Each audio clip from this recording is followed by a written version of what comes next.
Hey guys, it's Cixin, and today I'm going to be doing the best and worst science fiction of 2019.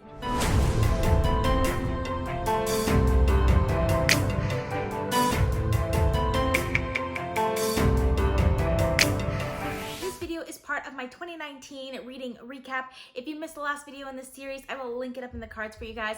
Additionally, all the videos in this series will be linked in the description as they come out. As you may have noticed from the title, this video is a genre-specific video. That's because when I was going through all of my favorite books of the year, I realized that they were all adult high fantasy, which makes sense since that is the main genre that I read, but I read tons of other genres this year that I just felt it wasn't fair to the other genres that I read this year. So I decided to do genre-specific recap videos. In this video, we will be talking about the most disappointing, the most surprising, the worst, and the best science fiction books of 2019. These are going to be adult science fiction. I'll be doing my young adult video separately. There are timestamps in the description for all of these, so feel free to jump around a little bit. But we are going to start with the most disappointing science fiction that I read this year. So the first book on this list is Lagoon by Nnedi Okorafor. So this book, I started out with really high hopes because I started this book out right away and I felt instantly invested in it because I really liked the way the writing was done. I really liked Nnedi Okorafor's writing, and I liked the concept of this book because it is about an alien invasion, but it's set in Nigeria off of the island of Lagos. So the idea of this seems really interesting to me just because it's a completely different culture, something that I don't know very well, but with a very classic sort of science fiction idea. But for some reason, this book just didn't work for me. It's a really short book, but it took me like 2 weeks to read this book, and I read pretty fast. Every time I picked up this book, I just was not into it in the way that I wanted to be into it. And part of it was just I couldn't connect with the characters very well. But I also felt like the plot didn't really seem to go anywhere either. It felt more like a contemporary book pretending to be a science fiction book. But at the same time, it didn't really seem to have any like major themes or anything like that either. So for me, I was kind of here and there with this book. I liked the way the writing was done. I liked the concept of it.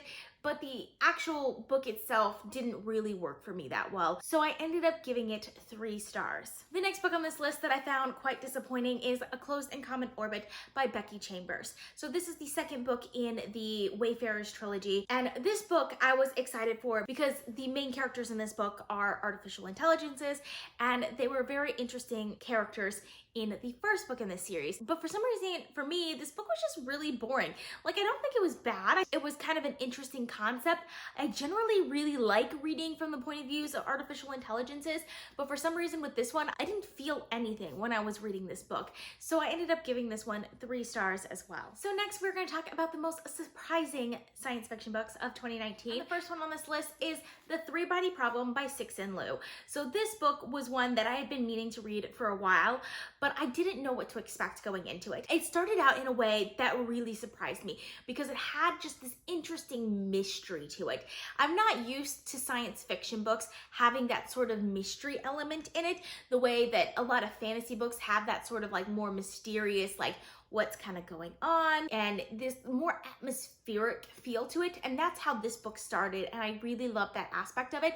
It also has some really great world building, specifically in the computer game. In this novel, there's 2 kind of storylines. There's the regular Earth storyline, and then there's this computer game in which the players in the computer game are on this other planet called, I think it's Solaris, and Solaris is just complete chaos, but it is so interesting. I love the way this book was done. It was just so well structured, and I ended up giving this one 4.5 stars. The next book on this list is Dark Matter by Blake Crouch. I went into this book with 0 expectations, and it just blew my mind. Like, this book was so good. I didn't know what to expect going into this book. I had never read any books by Blake Crouch before, and wow, this is a good book to start with. This book is exploring the physics theory that for every decision you make, there is another world in which you have made that decision. It's the many worlds theory in physics. It's about a character who wakes up one day, they're in a different world in which they made a choice to pursue their career rather than getting married and starting a family, which is what they had actually done. So it was really interesting to see how the 2 worlds were similar, but the way this book ended, wow. I was not expecting that. Like, it makes perfect sense from a scientific perspective. Like, that is exactly what would happen. But at the same time, like, I was not expecting it to get as crazy as it did, and I absolutely loved it, and I gave it 5 stars. So the next book on this list is The End of Eternity by Isaac Asimov. This is another book that caught me completely by surprise, partially because I had never read anything by Asimov before, and partially because it's just a very interesting concept. So this book takes place in a place called Eternity, which sits outside space and time, and it's about this society basically that manipulates time, and they do it in a way that they change human history and where humanity is ultimately going, which is incredibly interesting to me, and I love the way this book was done. It also has some like sort of thriller aspects which were really good, and I just really loved this book, and I ended up giving it 5 stars as well. Next, we're going to talk about the best science fiction books of 2019. First one on this list is The Calculating Stars by Mary Robinette Kowal. This book I read because of the BookTube SFF Award read-alongs, and I absolutely loved it. So this book is set in an alternate timeline in which there is an extinction level event during the 1950s. So in the 1950s, they have to really ramp up their space program. This is the first book in the Lady Astronaut series because it is kind of about the women that work as the calculators in NASA and how their career paths are kind of affected by this tragedy.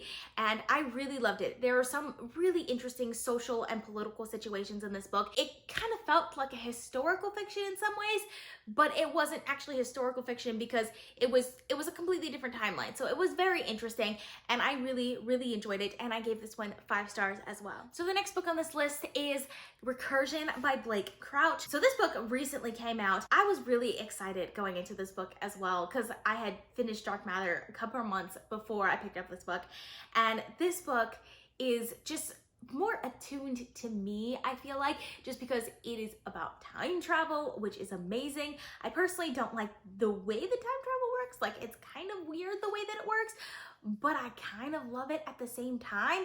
And the ending of this book is so epic. Like, the last, like, I would say 1/3 of this book is so epic. Like, the consequences of what these characters are doing are so interesting. I love the way in this book where the technology has real hard-hitting consequences, and there's also a very interesting relationship in this book that really made me excited to continue reading this book every night. So I really ended up loving it, and I ended up giving it 5 stars. And lastly on this list, we have the Expanse series by James S.A. Corey, which includes Leviathan Wakes, Caliban's War, Abaddon's Gate, Cibola Burn, Nemesis Games, and Babylon's Ashes. So this series is crazy good. I love everything about this series. The series is set in a time where humanity has been able to colonize our local space group, so our solar system, and even some areas in the outer belt, but we don't have any deep space travel. But there is this proto-molecule that kind of comes in, and it's sort of this alien thing that no one really knows what it is or what it's doing and why it's doing what it's doing, which is just really interesting.